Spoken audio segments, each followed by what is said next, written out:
part two here.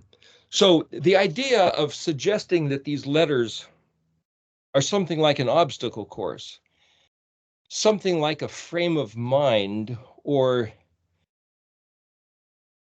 a stepping stones along a path that every Adam, man, person has to go through. What do you mean has to go through? Why would we have to go through this trauma, this travail, this trial, this tribulation? Those are all TRI sort of words. This just because he thought it would be fun. Aleph Resh Zadi. I think this is a fun thing to do. He, who we call our dear most gracious Heavenly Father, he who could do anything, invent any universe, invent any creature, and the thinking processes of any creature, decided to make this place with all the woes, cares, concerns, disturbances, pleasures that it's possible for Adam to have. And then he created Adam very intentionally with the mental capacity to experience the full spectrum of all those things. So everything we experience is exactly what he wanted to experience for himself. Is that what Aleph Resh Zadi means? If he wanted to walk a path, he built the path, gave himself a foot so he could put his foot there and walk it. And I know I've heard people say, I think it's the Jewish perspective, God wouldn't make himself into a man. Our God doesn't do that kind of thing. So they won't tolerate the concept of the Jesus Christian God, the man called Jesus Christ being God, because that's an intolerable, irreconcilable discrepancy in their mind of who their God is and what kind of stuff he might do. So what I'm suggesting is that the whole reason for describing this thing in the first hour here is to say, to look at the world differently than one who's trapped in it and experiencing the oppressions of Mitzrayim and just say, get me out of here. Say, wait a minute. Why are we having that feeling? Because that's one of the stepping stones along the way of having the adamic experience. To be stuck in a position that we don't like, we don't want, we don't understand. It's very painful, real pain. It's like he could have made pain be just a little bit, but he made, gosh, when he invented the human brain and the nerve endings, pain hurts really bad sometimes. So bad, it's just like sometimes the human brain just shuts off and you go unconscious. The pain is so bad. But then the torturers have figured out how to bring you right to that threshold and sustain it so you can't go unconscious. And that's what they do. That's their job, which is just this horrible thing I don't even want to think about, but that's what people do to each other, to their enemies. They try to figure out where are the tolerances and thresholds of what the creator built, and then drive their own agenda right to the edge so they can exploit the condition. Well, doesn't he kind of do the same thing? Doesn't the devil do the same thing? That's the way this place works. Gosh. To find yourself in a little bubble of protection as you're floating through the world over time, that's pretty rare. Does anybody get out of this place without having to engage these 22 stepping stones? You could say, well, yeah, but what if you're just a child who breathes air and then dies? Did he have to engage any of this? I don't know. you live to be 100 years old. How many times did you have to go through certain loops? It's just a Mitzrayim. It's a place of, see the word Zadi Resh, Czar, is where you get the word Kaiser, Tzar, like the Tsar of Russia, Czar, Kaizer, Kaiser, like the German Kaiser. Those Caesar from Italy, Rome, those are all the same word as Mitzrayim, Zadi Resh, Czar. It's like being between a rock and a hard place, as the idiom goes. It's like being squished.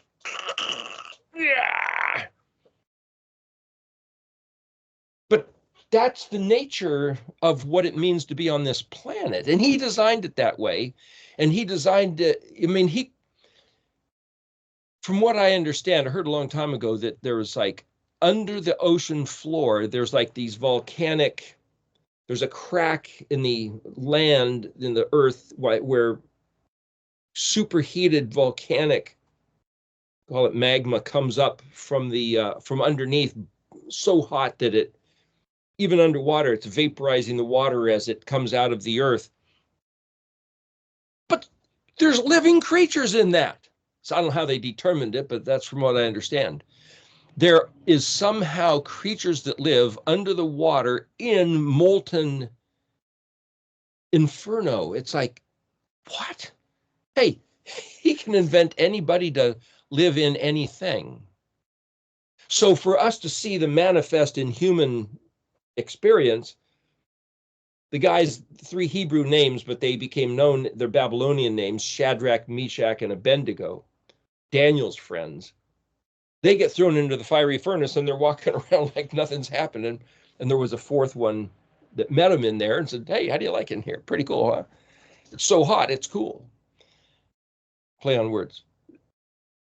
It was so hot that the guards, the prison guards that were pitching those men into the flames, were struck by the heat and died. And yet they're walking around. The only thing that burned off Shadrach, Meshach, and Abednego was the ropes that were tying them. They didn't even, when they finally came out, they didn't even have the smell of smoke on their clothing. Why? Well, that's who Yahuwah is. He's the guy that can make anything and do anything. So when he says that Israel is supposed to be his Obed, worshipful servant, I'm Kadosh, therefore you're to be Kadosh. It's kind of like, I don't hardly recall the movie, but I think there's Mike Myers did a movie about Austin Powers or something, spoof on the 007 thing, and there was a villain, and he had a little guy named Mini-Me. Mini-Me. That's kind of like the Ed of Leolam by Ed. You betcha, and how, to eternity and beyond. There's Yahweh and there's Israel. Israel is the mini version of Yahuwah. He says, I'm Kadosh, you're going to be Kadosh. I'm going to run this obstacle course, you're going to run the obstacle course. I'm going to keep the Moedim, you're going to keep the Moedim. You're going to look just like me. You're going to be my witnesses on the earth. You're going to be my Obedim. So if you're born a Jew, well, what does that mean? Apparently, there's at least a half a dozen different definitions of what's a Jew. You could be born into the religion. You could be born into the family genetics. You could say you're maybe born in the land of Israel. It could be a religion, or it could be a culture, could be a language, it could be the tradition. You could even be a proselyte, a wannabe. If you're Ish Yehudi, is it Zechariah 12:8, I think it was?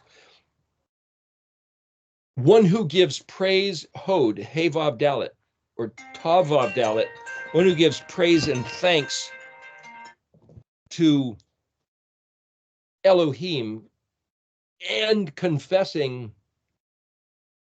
where we all went wrong, personally, from the family, the nation, confession of sin, but giving praise and thanks.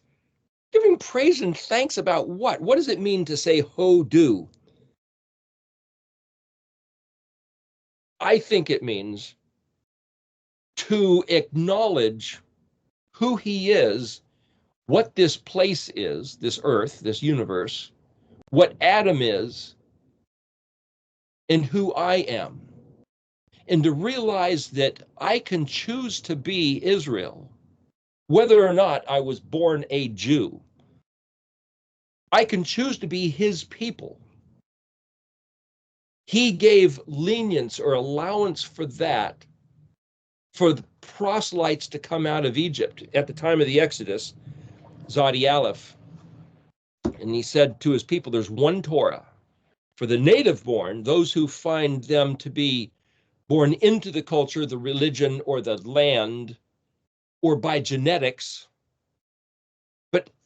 and for the proselyte, one Torah, no distinction. If you're a wannabe from another culture, another DNA strand, another location, and you want to become my people, you're welcome. And there's one Torah, there's no distinction. Nobody has any leverage one over the other. No favor in justice, whether you're poor or rich. That concept of equity it's the same for everybody. So hence you have that like the statuesque image, blind justice, the woman with a blindfold and she's holding a sword in one hand and scales of balance in the other. That's this epitome. Some people say, well, that's a false deity that we shouldn't picture. And it's like, I don't agree with that. It's an image representing the concept of blind justice, lady justice. Why a female? It's like it doesn't matter. It's a figurine. It's not. I don't believe that that's invoking any particular Elohim Achrim. It's the concept of Yahuwah's justice, just like wisdom, Chakma, being pictured as a feminine essence. Some people, like I heard one preacher once say, Sophia, well, that's the Greek word for wisdom, Sophia, feminine, is Elohim's consort, that he made this actual female counterpart so that he could have a relationship. And it's like, what? It's an imaginary. He was saying it was real. I don't know, whatever. It's like people can picture whatever they want. The question is, who is your Elohim? Who is Yahuwah, the Elohim of Israel? We better know if we're supposed to be the mini version of him. Now, the Christian model is we're the bride of Christ. Got nothing to do with Yahweh. Got nothing to do with dressing like him, dressed up in his moedim, in his bejewelment. It has nothing to do with why did he give us all those laws. And I heard it said, we've talked about this before in the talk here, that I heard it said from a Christian minister, particularly on the radio.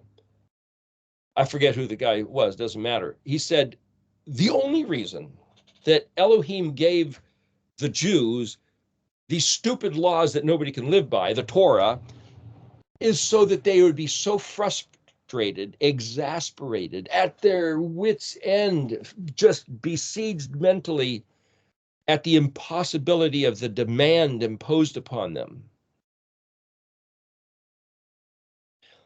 That when Jesus came along and he died on the cross, they go, yes, thank you. Oh, save us from this demand that we do what he said.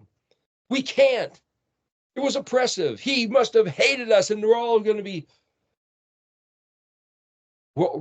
be denied access because we didn't. And thank you to Jesus that now we do have access. Well, see, that's a Christian viewpoint. That's not a Jewish viewpoint. And I don't think it's even a scriptural, biblical viewpoint, but that's a Christian viewpoint. Not necessarily every Christian, but certainly it's the voice of a bunch of them, a lot of them, maybe even all of them, as a doctrinal position, a foundation, a stance. An amad, ayin mem dalet, is the standing columns. And if you looked at doctrines as the standing columns of a mod, and then the sod as the foundation that holds those columns in place. So the concept of Ahmad Basodi translated as secret counsel or the mystery of Elohim. Jeremiah 23 talks about that. Is anybody talking about my secret mystery, the Ahmad Basodi? He mentions it twice. Well, what is that? I'm suggesting, as I have before, that the 22 letters we see are the Ahmad. That's the evident things. Well, what are they? What do these letters mean? That's the sod. That's the foundation. If I look at these letters and say Aleph is an ox, Bet is a house, Gimel is a camel, that's what they look like. That's the Ahmad. But what are they really? That's the sod. That's the invisible. So I mentioned about this little graphic of the question mark and exclamation point.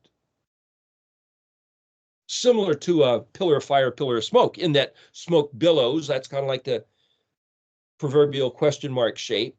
And the pillar of fire is like an exclamation point, vertical, boom, the same dot, sharing the dot at the bottom. So it's called an interrobang.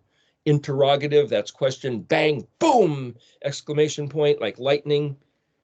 So I made the graphic of the question mark like smoke, gray like smoke, and the flames like a vortex funnel of, well, when Abraham was kind of knocked unconscious and he had cut the animals in half, and what passed between the animals was as a billowing, smoking furnace or fiery furnace,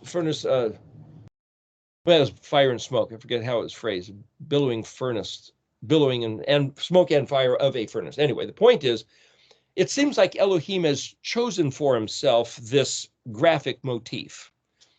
Smoke and fire, pillar of cloud, pillar of flame, mysterious, like what is that? Like a question mark, like the sod, and oh, there it is. I see it. There's the exclamation point. There's the pillar of fire. So then you have the obvious, the Ahmad, and the mysterious. How does that work? That's the sod. So to contemplate, here we have in scripture, this is what he said. Yeah, but what does he mean? That we're just, you might say, working out the same thing. And just as a reference, the letter Kuf is composed of two elements. There's the vertical and the circular. So I see in the letter Kuf, the vertical is the pillar of fire, the circular, like the cloud, is the question mark. And it means the back of the head, which is drawn in specific, both modern flame letters as well as the paleo. The vertical neck and the round part's the back of the head. So they say it's drawn like the back of a head, whereas the rest is drawn like the front, the face, the noble man, the exalted man, the counterpart to the kuf. So if you join a kuf and a resh together, you have a neck stem with both the face and the back of the head. What's facing you and what's behind you as you pass by. So it goes back to Moshe saying, show me your glory. And Elohim says, no man can see my face and live, but I'm going to put you in the cleft of the rock, put my hand in front of you, pass by, then I'll remove my hand and you can see my back side. The back of you can see my kuf view, but you can't see the resh view. And then I've heard it said that what that means is we can't say, oh, I know what Elohim's going to do. We can't see him coming. Oh, here, he's going to do this and he's going to do that. But after he's done it, oh, look, this is what he did. So when I say, I've heard people say there are 200, if not 300, some say 2, some say 3, prophecies about the Messiah in the Old Testament, in the Tanakh, 200 or 300 prophecies. And I say, I don't see any. What I'm saying is, he could have said anywhere in the entire span between Genesis and Malachi, or Genesis and Second Chronicles, if you look at it from the Jewish cataloging of the books,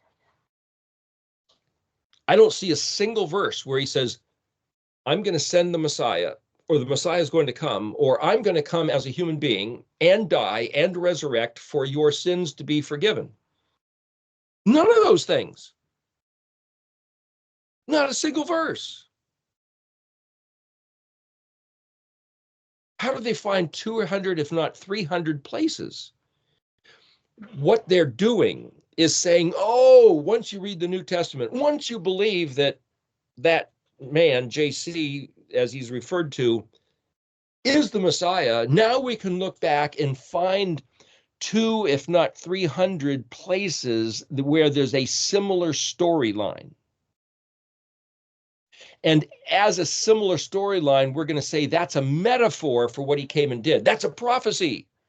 But it's only a prophecy once it already happened, and we can correlate the two and say, look, they look like the same thing.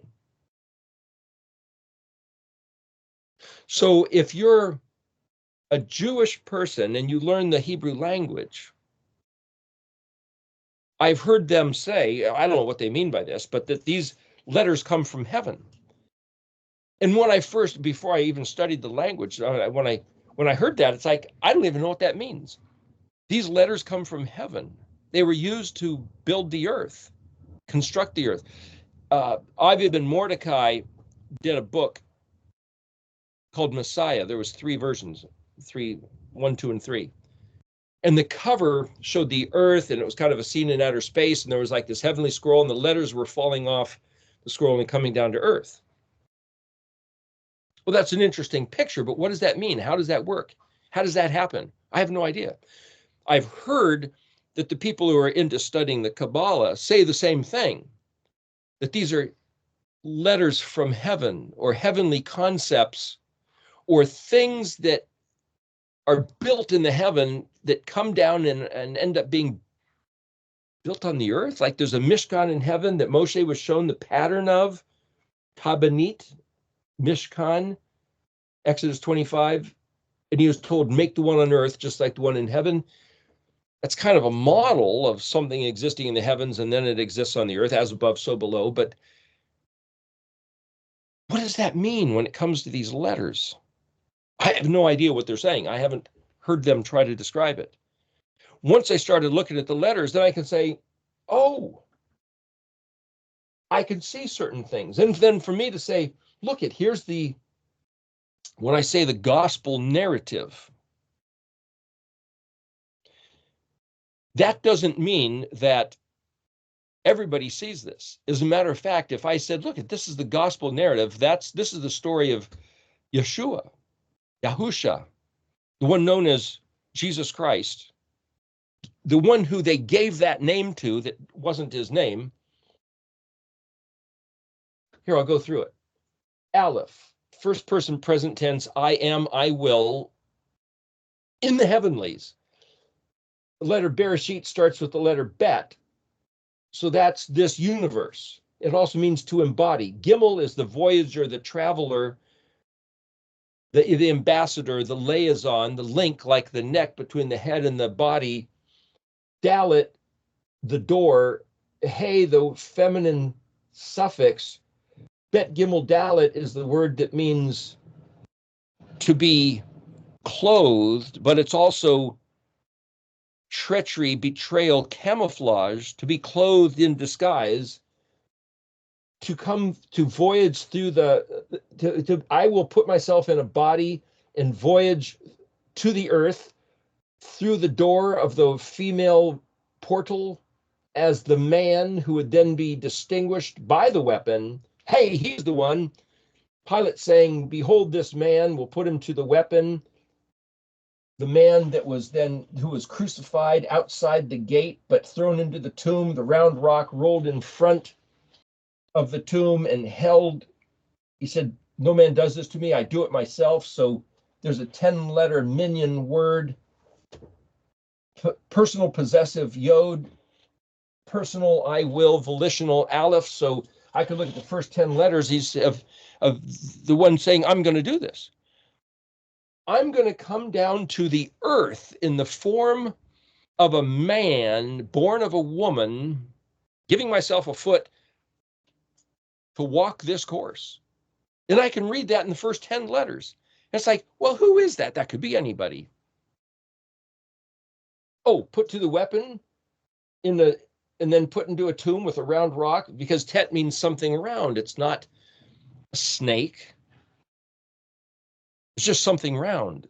A basket? Well, maybe, but you can't look in the dictionary and say, look, tet means a full basket. That gets into more elaboration. Well, how do you justify that description? But the point is, a full basket, this is my full basket. I'm going to come down and do this. So I could look back and say, well, that's kind of the meaning of the word eretz, but resh and zadi are way down here. And then I could say, well, the reason this is broken up like this, Yeshua was in the tomb 3 days and 3 nights. So if this is going into the tomb and the tomb closing the door, then you've got day 1, Kaf Lamed, day 2, Mem Nun, day 3, Samak Ayin Pei. Now that's just the 3 days and 3 nights that it was broken into, and that's just the code. And then Zadi, blossom, burst open. Pei Zadi is the word pizza, which means to explode, to detonate, to break open. Pei is a mouth, or that which opens. So for me to say that mouth that opens is the mouth that closed at the chet, which is the tomb. So there's the resurrection. So there's the crucifixion of Yeshua, and there's the resurrection of Yeshua. And then the kuf is a picture like a mushroom shape, the vertical and the round. Well, that's like rising up into the clouds. That's a picture of rising up into the clouds, the vertical and the circular. And that's part of the gospel narrative story. After 40 days after the resurrection, the disciples standing there looked at him and go, what the? And there was an angel appeared and says, hey, boys, what's going on? And he said, oh, he's going to come back the same way, you know. So the word kum, kufav mem, means to arise up. But it also, hamakom, is the place to designate. So for the angel to say, oh, as he rose up, he's coming back, the Mount of Olives, the same way, that's kufness. The rising up, the coming back to the same place, that's the vertical, the round. He's going up into the clouds, and he's coming back with his hosts, the zavot, like the circular mass coming back to this place. I can see that designed on purpose to follow this alphabetic sequence. And when he comes back, he's coming back as Resh, as the preeminent one. Revelation 19, there's a picture of him coming back with the surrounding hosts of the heavenly Zavot. And he, the one on the white horse with a sword coming out of his mouth, the warrior king, the sword coming out of his mouth. What comes out of your mouth? Words. Well, for us to return to his words, though I don't see him here yet, I haven't seen any record of him supposedly appearing in the heavens, but for him to say, when he comes back with the sword coming out of his mouth, and everybody goes, oh, the sword coming out of his mouth, our regard of him right now, these words being significant and, we better deal with these words, is already a picture of the sword coming out of his mouth. Cuts this way and that way. And if that's Resh, and Sheen is teeth and fire, kind of like the sword coming out of his mouth. And the word Resh, Sheen, Tav is a net, trap, or snare, like a retina, capturing light. Aleph, Resh, Sheen, Tav is the word betrothed, to gather your own, that which belongs to you, like a harvest, like Kuf can be seen as a sickle to harvest your wheat. And remember, he's going to get the chaff, the darnel, the tares out of the way, and then harvest his own. So is the rapture taking his before the other, or taking the other before his? Like, we get all these mixed stories. But the point is, I can see Reshin Tav also means authorized, permitted, and licensed. And when he comes back, he says, hey, I've prepared a place for you, and you'll be kings and priests. That's the same concept. The last thing Yeshua said in the book of Matthew was, all power and authority has been given to me in heaven and earth.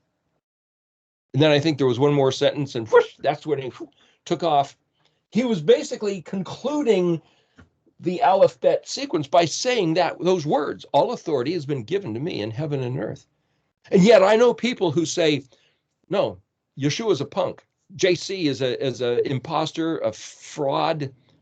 Either he didn't exist at all, it was a made up story, or he's worth nothing, completely of disregard. And I know I have some people who were Christians, who were Hebrew roots, were paleo alphabet minded, now they're not.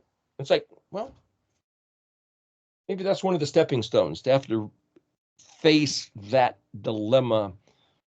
Do you believe it or not? Yeah, what if the whole thing's a scam? Well, the fact I can see a story right here, and then if you say, well, 3 days and 3 nights in the grave, Kaf Lamed Mem Nun Samak Ayin Pei, how do you factor those down? Yod Kaf Lamed means to have the power and capacity to prevail and can't contain it all. Kaf Lamed Mem means to be put to shame and reproach. Those 4 letters, like the menorah, having 4 right in the middle, those are the 4 letters in the middle of the alphabet. And like, though he's put to shame and reproach, the degradation of death and injury, punched holes in and bled out and shamed and humiliated, he's going to prevail and have the power and capacity to come blasting through the other side. From this beyond the death, Mem Nun, life out of death, Nun out of Mem. And then he said something about, I'm the vine, you're the branches. That's a picture of the Samik. Ayin is the fruit. We're supposed to be fruit, bear fruit. We are his adornment. We are his ornamentation. If we're ornamented as he is, with his moedim, with his name, with his perspective, his mind.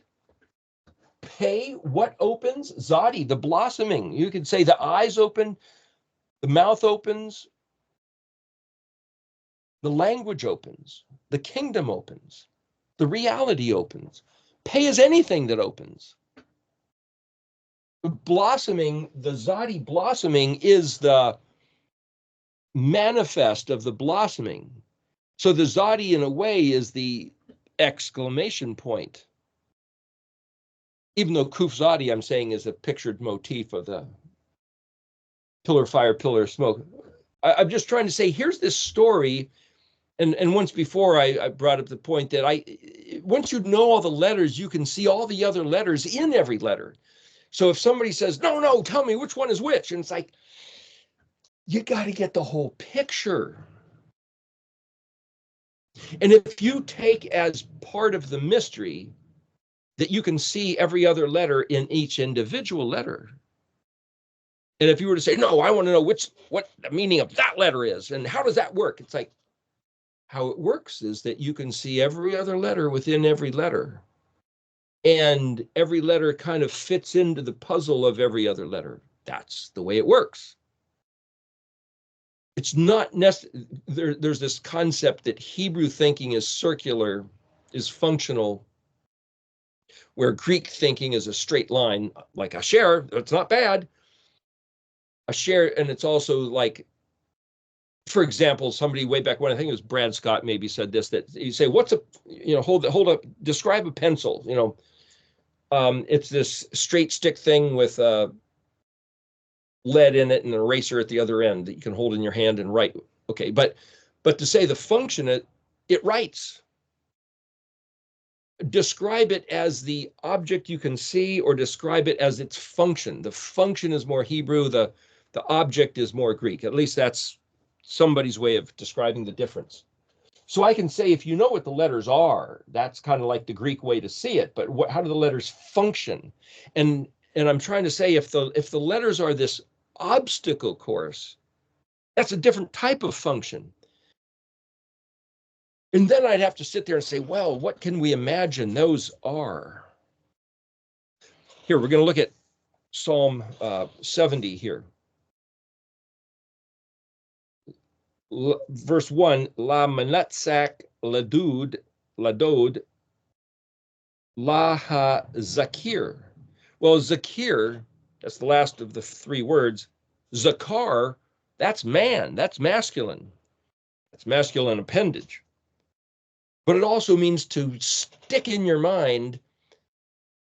It's like a barb to prick or to stab a thorn shoveled in the ground to plant seeds. Ladod, that's translated for David or of David. And Manatzak, Nun Zadi Het, not Zadi Hek, Zak is like spectacular, brilliant. So we've talked about this word before where it, ma, lamed mem, mem is the one who is spectacular. It's translated for the conductor, the guy standing up in front of the choir leader. Or you look at a band and you have like a Scottish Highlander guy with his baton stick and the,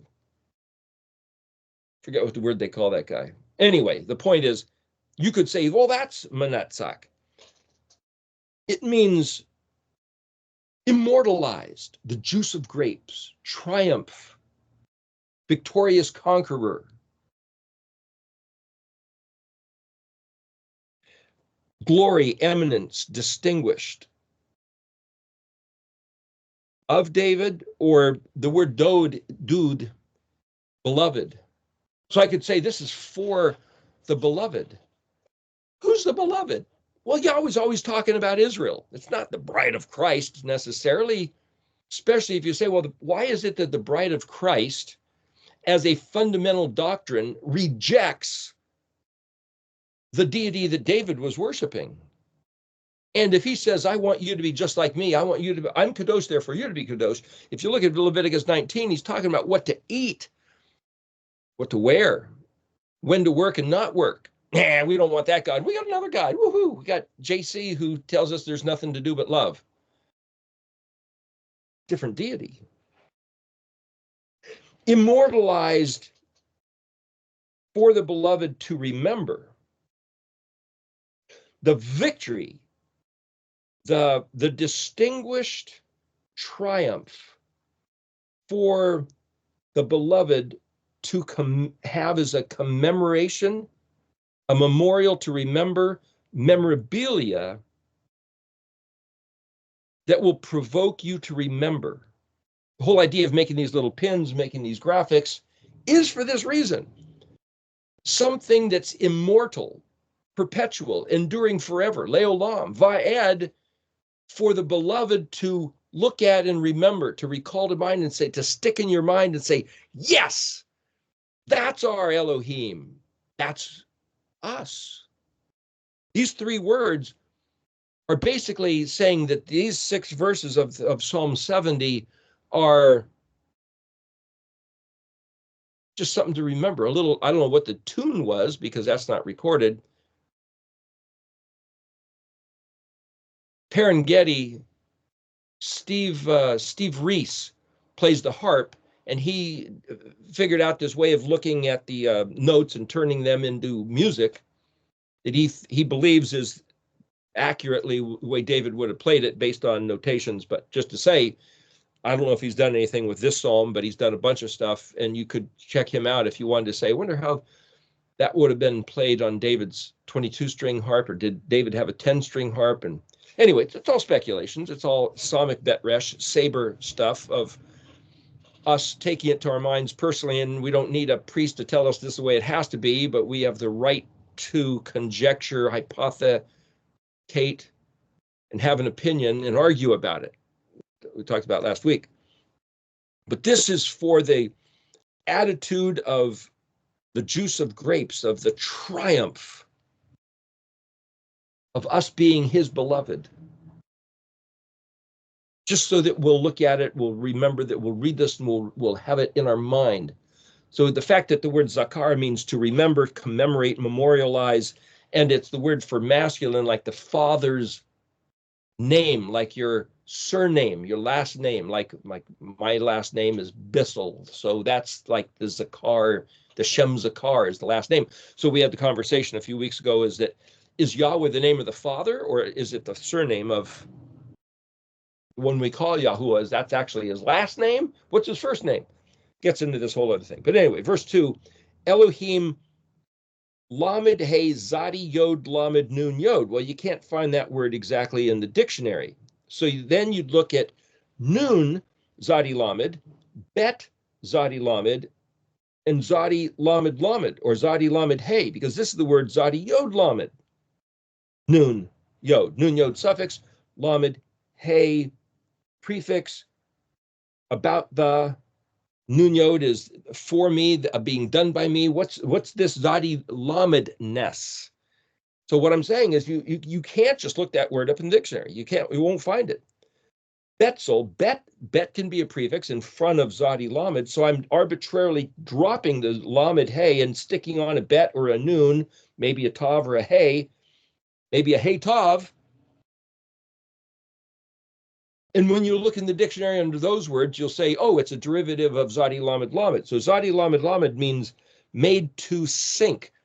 Like if you have a glass of water and you set it on the counter and it's cloudy, let it sit there long enough and all the particulate's going to drop to the bottom and then it becomes clarified. That's what the word means. It also means to put to music, to clarify, purify, cause something to sink or settle. Set it to music is resonance. Well, that's like a cymatic pattern. And if you have, say, I want to find the pure tone, so you put this music and all of a sudden you see this geometric pattern. Oh, that's the one right there. Then you've identified the pure tone, that concept. It also means shadowing, Betzel, overshadow like an umbrella or putting something in an oven or a sombrero. Nun Zadi Lamed means deliver, escape, rescue. What's that got to do with it? If you're under the shadow of his wings, you're protected. That's the connection. It also means exploited or made use of, but also means snatched away. Well, that's kind of like the rapture. I could read this word as referencing the rapture, though there's a bunch of people who think the rapture is not going to happen. But that word is basically Elohim, who's going to rapture me, cause me to be snatched away out of trouble as a protection. Will you please clarify what you're talking about the rapture event? Yahweh is the next word. The next word is Lamed Ayin Zion Resh Tav Yod. Well, Ayin Zion Resh is the word to help, like Ezer Kenegdo. That's the description of a wife. Surrounding and helping, but also nag, negdo. Nagged is the contrary opposite, who gives you struggle and grief. Nagging. That's where that word in English comes from. And then the last word is het vav shin hey. Well, it says quickly, but you look in the dictionary, it also means sensory or feeling, like your nerves, you're feeling quickness. So it's like, oh, you hurry up and do it. Why? I'm feeling anxious. It's all that. That word is all those things. But if you look at derivative, het, sheen, aleph, yod is the word secret. And it also means to be perceived or perceptible because it's something you can feel. So it's translated Elohim of my rescue, Yahweh, who helps me. Would you hurry up? Would you hurry up and help me? Why? Because David here is in desperation. Okay, so this is setting up a predicament, one of the feelings that we have on the face of the earth where, uh-oh, I'm in trouble. Hurricane's coming. My body is in injury. A train's coming right at me and my car's stuck on the tracks and I can't move. I'm asking you, Yahweh, to help me, and it better be darn quick because I'm about to be airborne in a second. It's that kind of desperate situational urgency, and turning to Yahweh as the Elohim of rescue. That's verse 2. Verse 3, Yod Bet Sheen Vav. Well, Sheen Bet is to dwell. This is Bet Sheen. If you look up in the dictionary, See, this is yod, bet, shin, vav. Well, vav is the suffix, means he, it, they, or you. Yod is the prefix, means he will, but it's not necessarily referring to somebody else. It's referring to this is what's going to happen, or this is the situation that's going to come about. Yod prefix isn't always referring to this third person that you're referencing, he will, just so you know. Although that's kind of like the standard, like you can look at the vav prefix and say, well, it basically means and, or but, or it's a connecting transition. So if it's yod, bet, shin, vav, well, bet, shin, or bet, shin, hey has to do with dry, or a shame, withered, shriveled. Well, it makes me think of like a mummy, finding an old mummy or some dried up leaf laying out in the yard. There's no life in it. It's just, there's no water. But if you add a mem, and a mem is just a plural, look at the word betchi mem. It means fragrant and spiced. Wait a minute. That's the opposite. And there is no mem. So shut up when you're saying that there might be a mem. I'm just saying it's a way to look at, add the other prefixes and suffixes. If you have bet, shin, hey, or vav, and it means dried up, and you have bet, shin, mem, and it means fragrant or spiced, then bet, shin has something to do with that. It's in between the two. It's somehow bet, shinness could be fragrantly sweet and spiced, or it could be dried up. What's the difference? Water, moisture, life, attitude, perspective. If the situation at hand makes us feel dried up and withered and wrinkled and no life, if you add the mem, which is water, now it's fragrant and spiced. I think the word can also mean intoxicated, which is to say, you know, when you get drunk, you are now exhibiting or feeling the effects of the thing you drank. If you drink caffeine, you're spiced. If you drink sugar, you feel the effects because it goes in and becomes part of you. That type of a thing is bet, shin, mem. And then the word is yod, chet, pei, resh. Well, the word chet, pei, resh can mean pioneer, one who goes out in front of everybody else, and one doing research. Well, that's kind of like studying these words outside the camp of the authorized church or school. To go out on your own as the pioneer, as the voyager, to think, to contemplate. The word mem, bet, kuf, shin, yod. Bet, kuf, shin is the word to seek. Kuf, shin is the word for straw or stubble, or something like rebar that you put in concrete. It's stiff, it's hard, it's rigid, it's making bricks out of straw, like adobe, like they were doing in Egypt. That's kuf, shin. So bet, kuf, shin, what do you, it's the word to seek or search. He uses it when he says, seek my face. That's the word, bakash. But it also means difficult to understand. Mem means something which you're seeking for, which is difficult. And I could plug it right into this formula and say, well, that's like trying to figure out what this means. That's like trying to figure out who he is. Seek my face. How do you do that? Just go ask a Christian. Yeah, it's the wrong face. Ask a Jew. Yeah, it's the wrong face also. If they could understand his face, wouldn't they recognize the truth of Yahusha? If they understand that Yahusha is the manifest face of Elohim as if it was a person, but he's not a man, he's what he said, well, then how do we worship that face as our God when we're not supposed to have a face on our God? It's bakash. It's difficult because bet means in the condition of. Then you got nafshi, nephesh. Nephesh is my soul, or that which animates me to move about, to jump about. Well, see, you can't be animated if you're dried up and withered. And then you've got yod, Samik Gimel Vav. Well, Samik Gimel is sag, saga, saga. A saga is a myth, a fable, a story, a legendary tale from the past. The next word is Aleph Chet Vav Resh. Well, Aleph Chet Resh, achar, means next, future, different, strange, delayed, something, somebody who's tardy, coming late. But it also then means retro, the back part, delayed, lateness, the hinterland. So like I was saying before, that you could have present tense or not present. It's either past or future. This word, if it's retro, that's like taking something that's from a long time ago and bringing it present. But if it's future, achar, aleph het resh, it's looking at the future.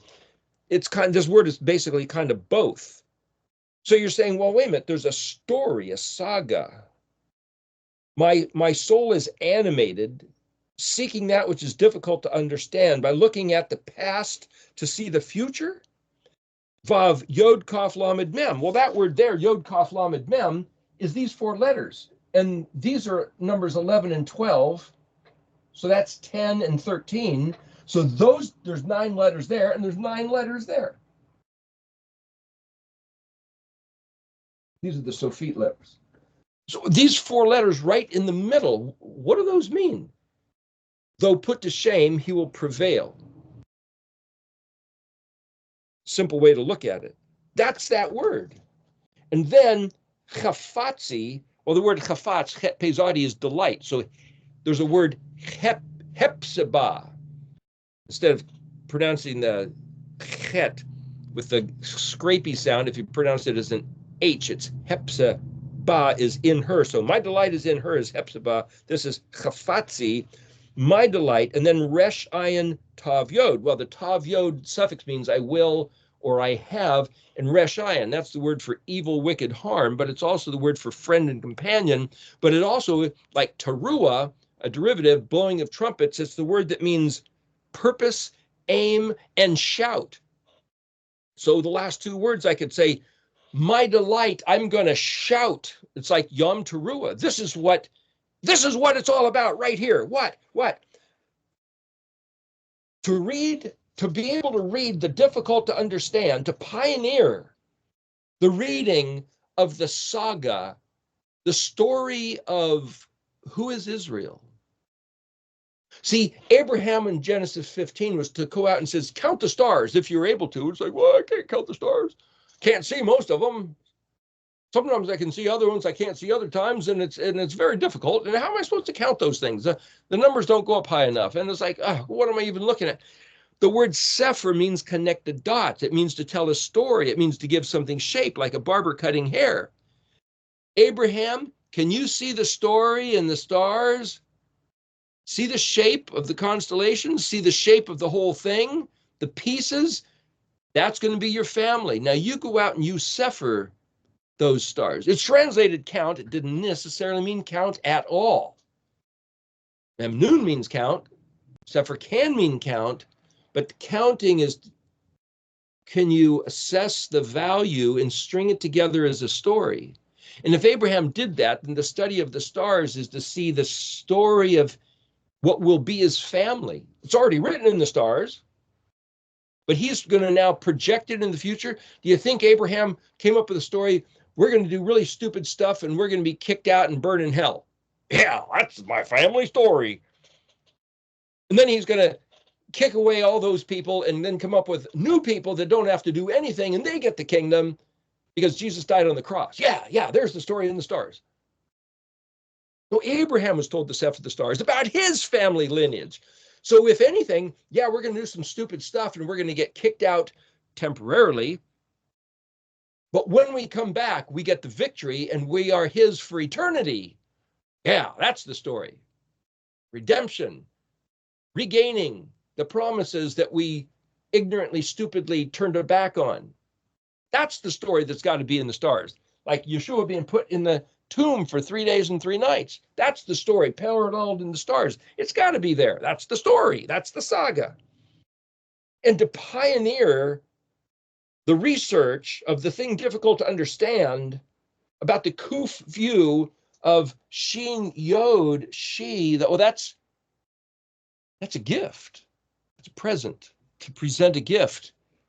That's the gift. That's the back of the head, the view of the gift that was presented to Abraham, the house of Abraham, the bet. See, depending on the value I give these letters, I can sit here and read all kinds of things into this, but it has to fit the story. And that's my delight, to see that we have the power and capacity to prevail, though put to shame temporarily. The diaspora, the dispersion, the exile, Yod Kaf Lamed Mem. Retro being made future. The great beginning, what he said to Abraham, what he said to Moshe, what he said to David, what he said to Joshua, what Yeshua told us that was delayed, postponed because of our stupidness.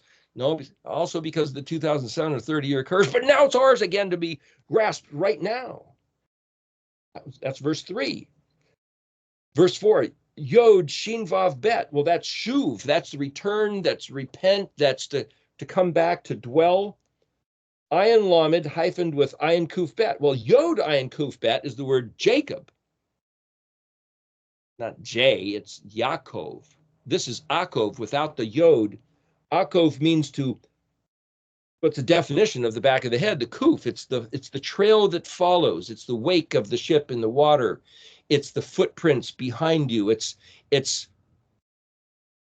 the repercussions, the ramifications. And Ayin Lamed is a yoke. So to return yoked to the consequence, the repercussion. Then here's this word bet shin tav mem. Well, that bet shin is like in the beginning of verse 3, it's to be dry or put to shame or withered and shriveled. And the tav mem means them or their. So you could say their shame, or those who shame Israel. Those who this verse, if you read the English translation, it says those who are trying to put me to shame. But I could say, well, shin tav, if bet's a prefix letter, it means in the condition of shin tav, and the shin tav means to drink, but it's also the foundation and the basis.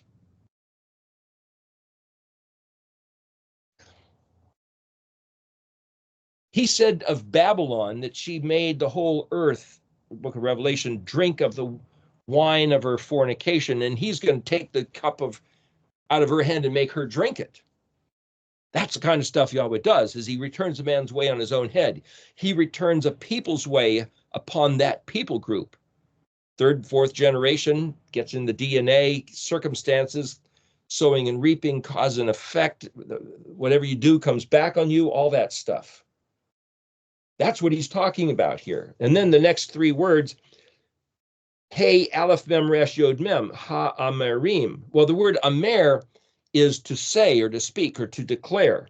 So the declarations of what they say are intoxicating and coming back.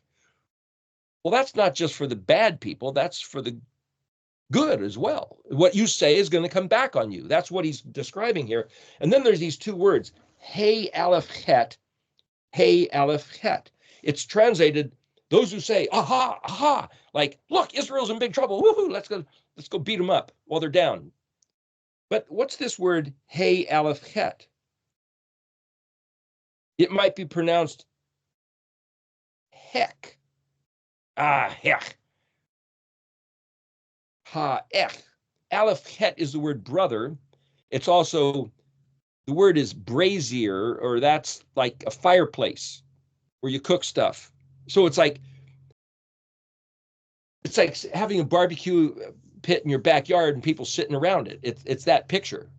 You sit around with your Aleph Het, your brethren, but also with your Ayin Mem, which would be the family, your peeps, your people. The Ayin Mem is the same as Aleph Het type of thing of brother. So if this is the brethren, the brethren, the brother, the fireplace, the fireplace.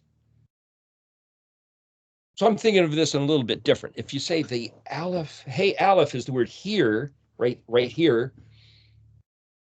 Het, that's the letter that represents the kingdom or the grave or the pasture, the fenced area, the exclusive zone, the Mishkan.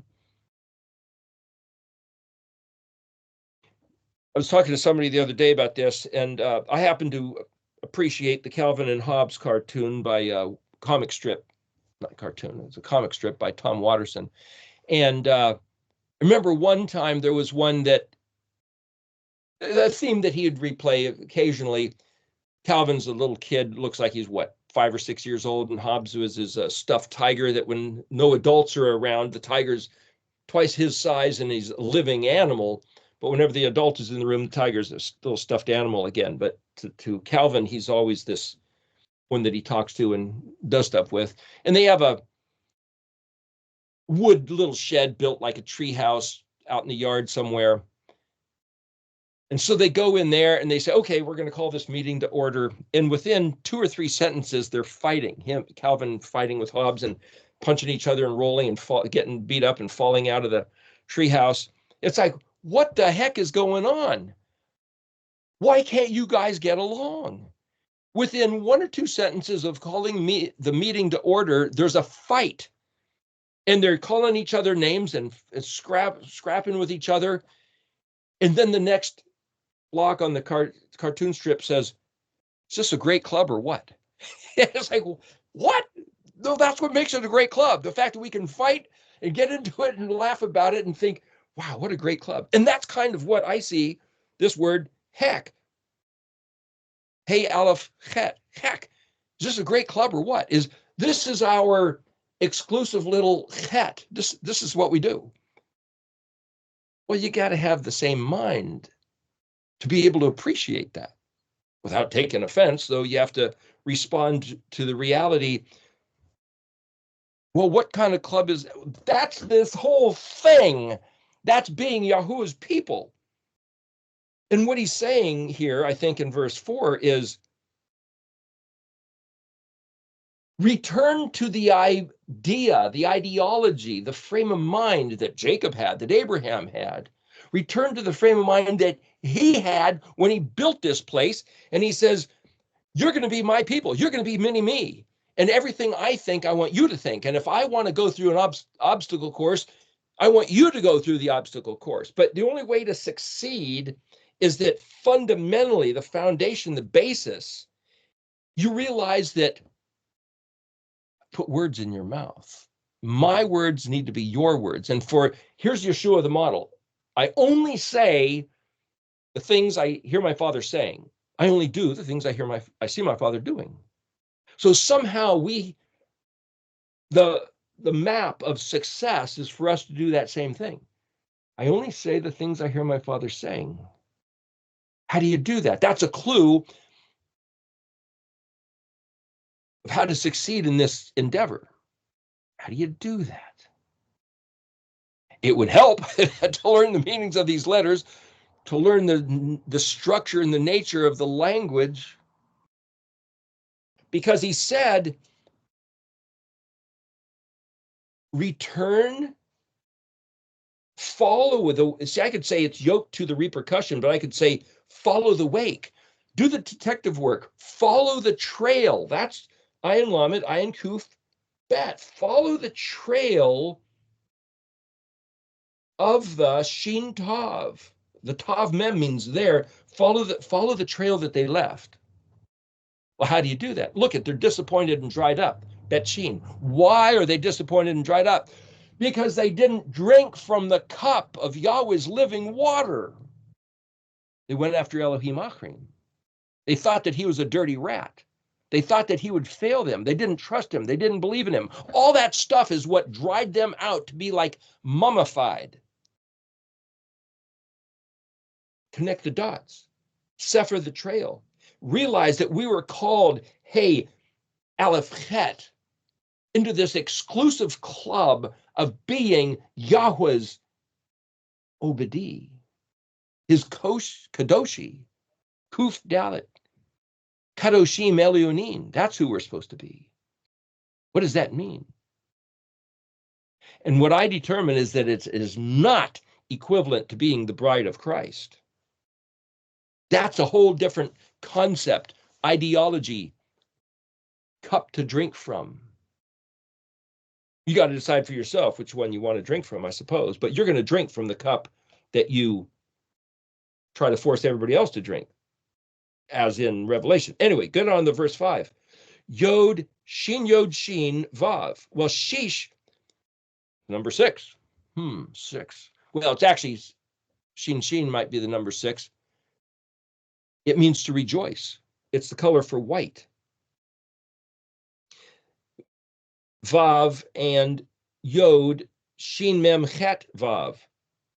Sameach, rejoicing. Ak Sameach, that's only rejoice. That's the command for Sukkot. So he's saying being glad and rejoicing, or exhilarated, jumping and shouting. Bet Kaf, in you, with you. Kaf Lamed, all, each, every, any, hyphenated with Mem, Bet Kuf Shin Yod Kaf. Well, again, Bet Kuf Shin is the word to seek.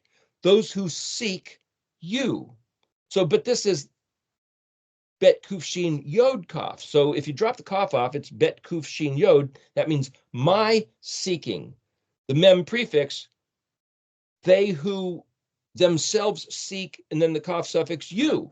But see, they could have said Bakash Ata, seek you. And it's like, how does the syntax, the structure of the language work? I'm not sure. I don't know so much about that. But I can look at the letters and says, rejoicing, exhilarating, all who are seeking you. And saying, that's Vav Yod, Aleph Mem Resh Vav, they're saying they're Amer Tav Mem Yod Dalet. Well, Tamid is the word continual, constantly, always, but Mem Yod Dalet comes from Mem Dalet, hey, Mem Dalet Dalet, which means something measured, like a garment. Tailor-made, made, Mem Dalet, to made, Mada, made, tailor-made, suited.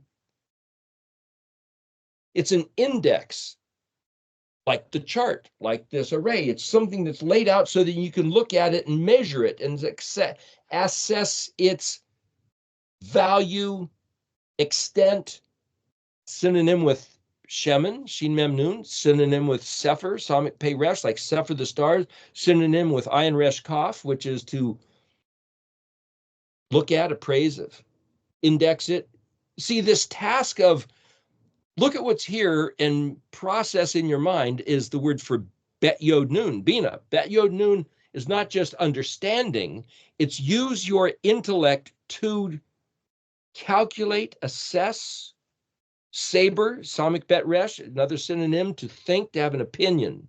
He's telling us to have an opinion of using the intellect that he designed Adam to have on purpose.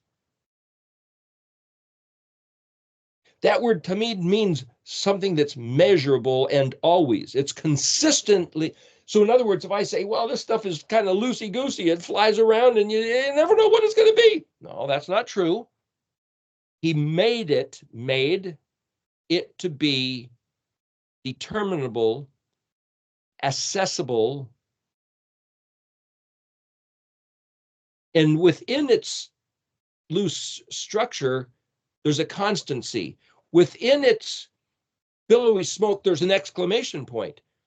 The fat that bounces and jiggles is on a structure of a skeleton, which is rigid. Same concept. Nun and Samik, the engineered structure, Nun, like a flame, like fire, like something moving around, like an idea. The fact that the letters have a shape, that's the Samik. The fact that the letters mean something is the Nun, it's moving around. This is a matter of that duality composition, Nun and Samik. Pillar fire, pillar smoke.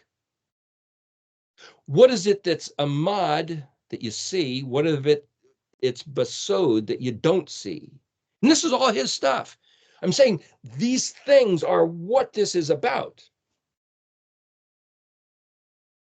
The next word, Yod Gimel Dalet Lamed, Gadal. Well, the Gadal, like Migdal is a tower.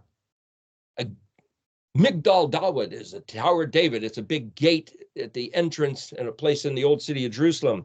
It means great, magnified, festooned, celebrated,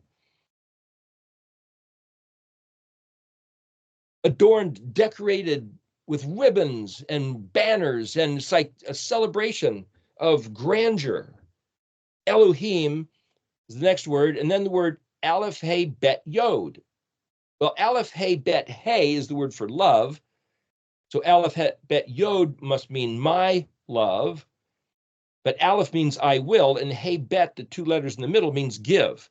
So Aleph Hey Bet Yod can be read as I will give, which is love, or I give my love, or I choose to love, or I choose to, Aleph is like this focus, this aim of an arrow. I choose to aim my love of giving love. And then Yod, Shin Vav Ayin Tav Yod. Well, Shin Vav Ayin is Shua. So Yod Shin Vav Ayin is Yeshua. Tav suffix means that will or have, but then Kaf means your. So let's analyze this word quickly. This is verse 5, and then there's just one more verse here. But it's like, he will, if it's Yod, help or save, Shua, you. He will help you. I will aim my love. I will aim to give my love. He will help you. That doesn't make any sense. Or your salvation, Yeshua Teka. Elohim, I love your salvation. It doesn't seem to make any sense either. If you look in the dictionary, Shin Ayin is to help, Yod Shin Ayin or Shin Ayin Hey is to help, save, redeem, deliver. But Shin Vav Ayin is a cry for help. Shua is the cry out, please help me, as it were. Shin Ayin is delightful, amusing, entertaining. But see, if it's a Kaf suffix meaning you, does that mean he will entertain you? Have you ever thought of how is Elohim entertained? Now, you have to use your imagination because we don't really know. But we know it's certain things get him pretty, let's say, ticked off, such as Israel's shenanigans of going after other gods, or lack of trust, or grumbling and complaining. He gets pretty upset about that. But how do you please him? Well, sing him songs. Light up, burn your animals on the best of all your flock on a fire pit. Yeah, that'll. Now he said that wasn't it, but that's all we know we should do. It's like, gosh, how do you give somebody a gift who they got everything? That's kind of what this is saying, I think. It's saying he will delight you. Who will? I give my love. See that Yod prefix, he will? No, maybe he's talking about my love will be your delight. My love will be your rescue. How do you rescue Elohim? How do you save him from his bad attitude against his own people for being stupid jerks? Turning their back on him, hating his stuff, thinking he's a big, ugly monster god. How do you rescue him from having those feelings about us? Is that what this word's saying? Go back to the beginning of the sentence. Rejoicing. Sheesh. Sameach. All who seek what you have said, all who bakash your amer, all who seek your words as the continual, measurable celebration. Elohim, I give my love to you. By attending to what you said and believing it to be always true, Asher, and Migdal and Tamid, and I am going to express my love to you because it seems to be the only thing that you can't have unless I give it to you. Arets, volitionally. I can choose to run this earth, rejoicing, believing that what you said is true, trusting you, exalting you, in spite of and in face of the various horrible obstacles, all of which are designed to push me into a contrary disposition, a different frame of mind. Verse 6, Ve'ani, I am. Ayin Nun Yod, Eni. See, that Ayin Nun Hey was that word in Isaiah 58 for, speaking of Yom Kippur, speaking of not fasting, but humbling yourself, burdening yourself, focusing your personal interest as your only occupation, especially on that day of Isaiah 58, Leviticus 23, looking at Yom Kippur. Is that the same? Some people don't think so. We were looking at it as if it was saying, make your obsession so much that it doesn't matter whether you eat or not. It's not about eating. It's about, what did he say? What does that mean? Who am I? I can choose to be somebody I haven't been. I can choose to be the one who rejoices in his words. I can choose to be the one who will bakash his dabar. To bakash chafatzo, what he desires.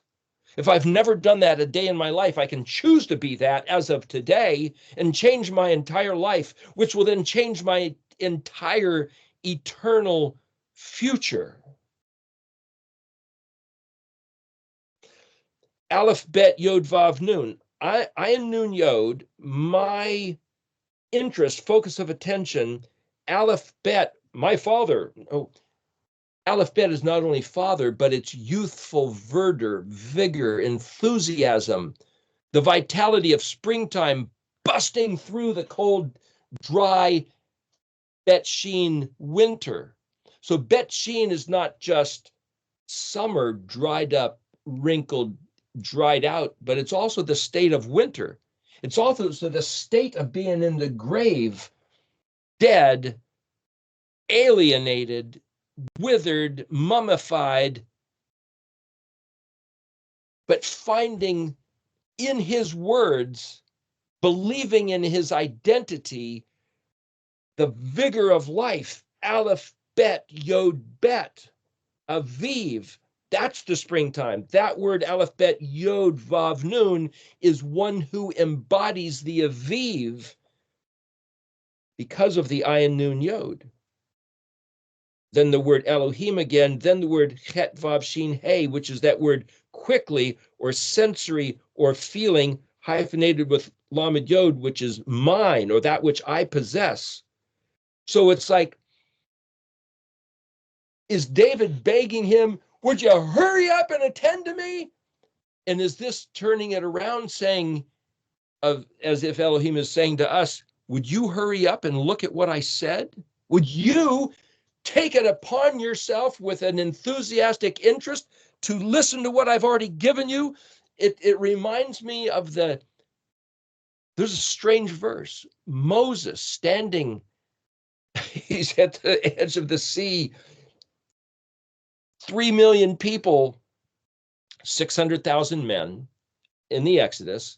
You can say, well, there's another 600,000 women, let's say, so that's at least 1.5 million, plus their children. That could make it, say, 2 million or 2.5 million, plus all the proselytes. There could have been 3 million people there, standing there, surrounded by the mountains, trapped by the sea, and you got Pharaoh's army coming in. You got the pillar of fire, pillar of smoke, holding him back temporarily, and Moshe is desperately, would you do something, like right now?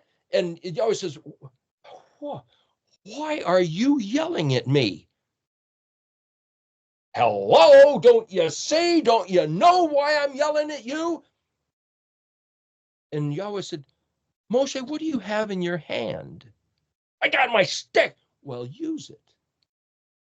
What does that even mean? What do you mean, use it? He said, stretch it out over the sea and tell the sea to open up. What? Was he supposed to see that?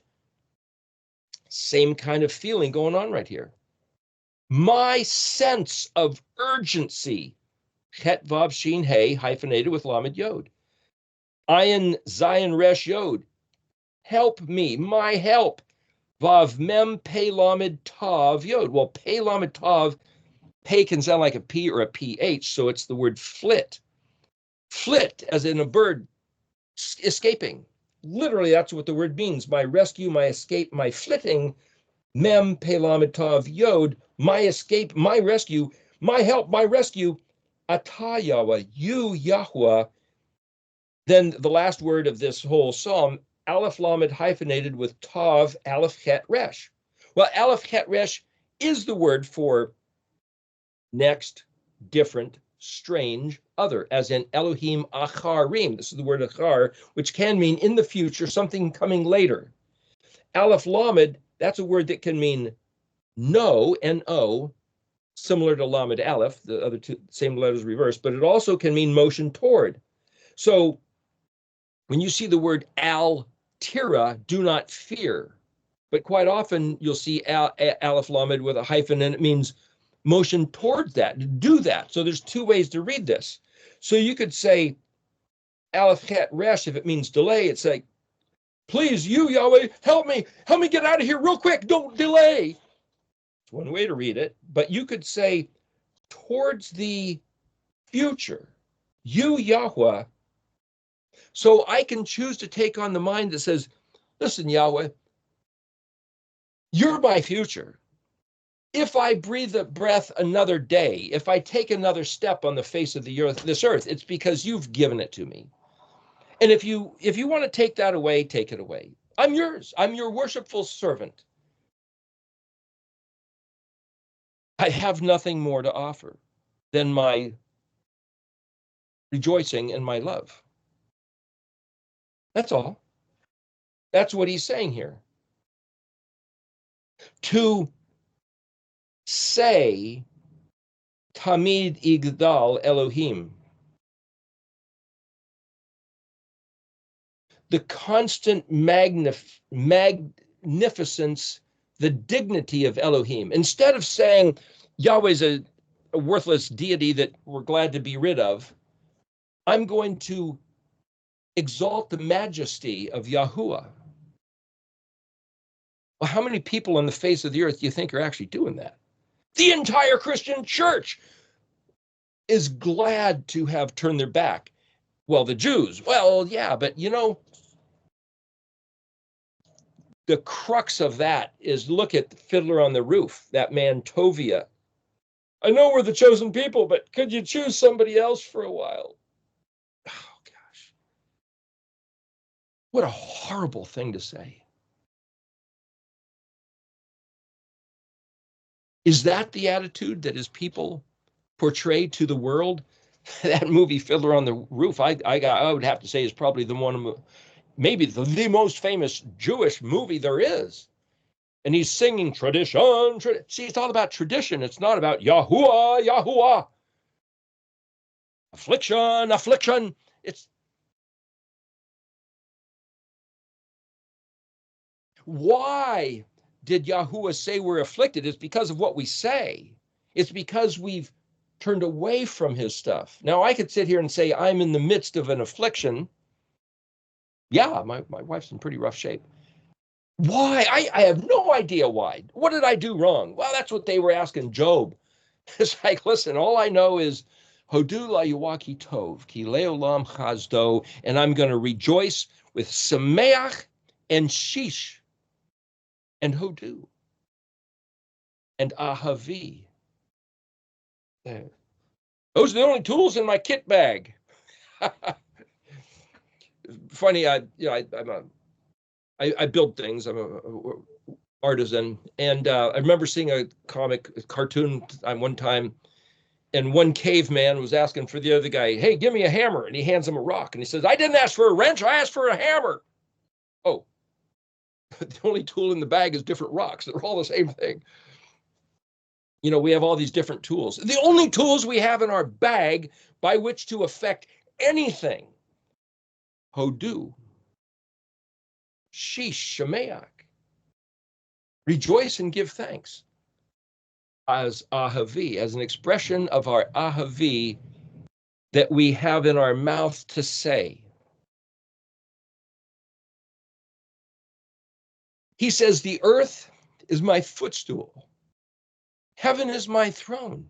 Is there anything you can give me? You can't light the Lebanon on fire and burn up the animals in the zoo, and you think that's what I want? Rejoice in my words.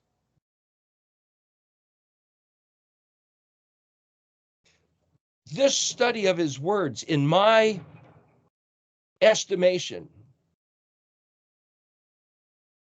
is the greatest expression of love. It's not about singing songs and having more instruments, better musicians. It's not about signs and wonders. To me, oh, if we could just heal more people, that would really prove how much we love him. What?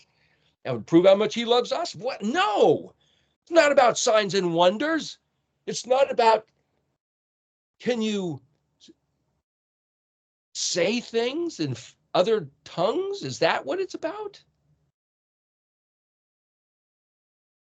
Can you understand what he said?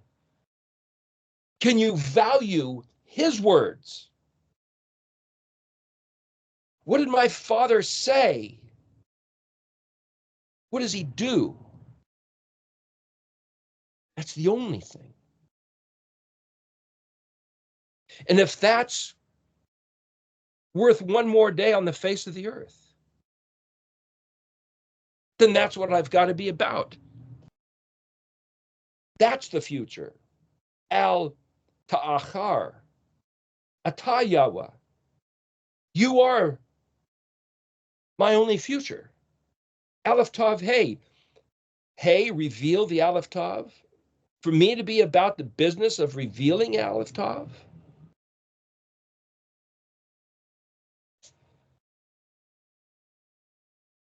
My help, my only sense, my only feeling, my only reality.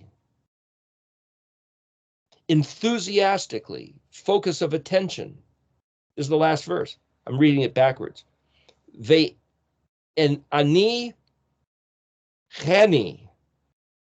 I am focus of attention enthusiastically, abion, Elohim choshali, my reality, my help. I've found that by thinking of his stuff, there's a phrase of a song, and the things of earth will grow strangely dim in the light of his glory and grace, I think is what it goes. My flit, my pelamed tet yod.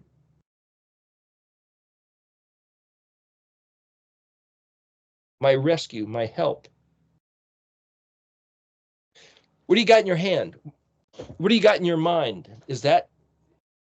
Do we need to have him rip the sky open and stick his hand in and intervene to grab us? Or do you say, I've already given it to you? Go back and read what I said. Go back and think about what I said. You've already got everything you need. You know, I've mentioned that I haven't studied Kabbalah. I've intentionally stayed away from it because I don't want to say, hey, you're just saying what they said.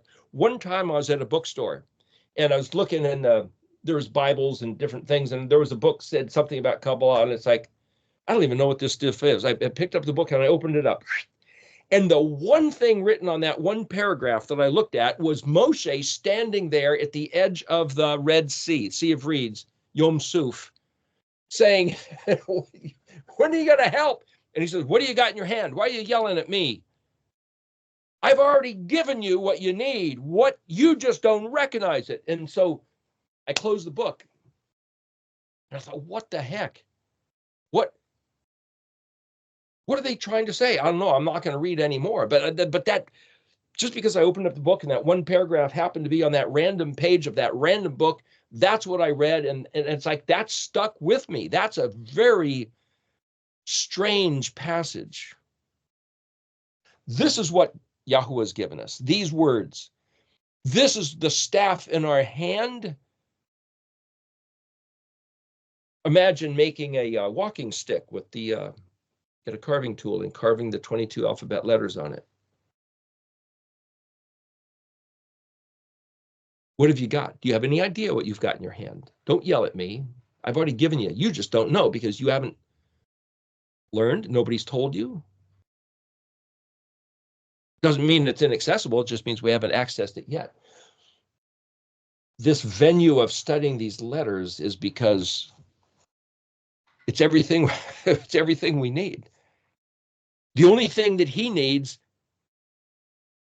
is our love and our rejoicing and our saying, Hodu la'yuaki tov, ki le'olam chasto. He craves that from us. Thank you, Yahweh. This happens to be Psalm 70, and this is the last Shabbat of my 70th year. Next Shabbat, I'll be 70 years old. Thank you, Yahweh. Hallelujah. Hallelujah. Hallelujah. Thank you. Thank you. Amen. Amen.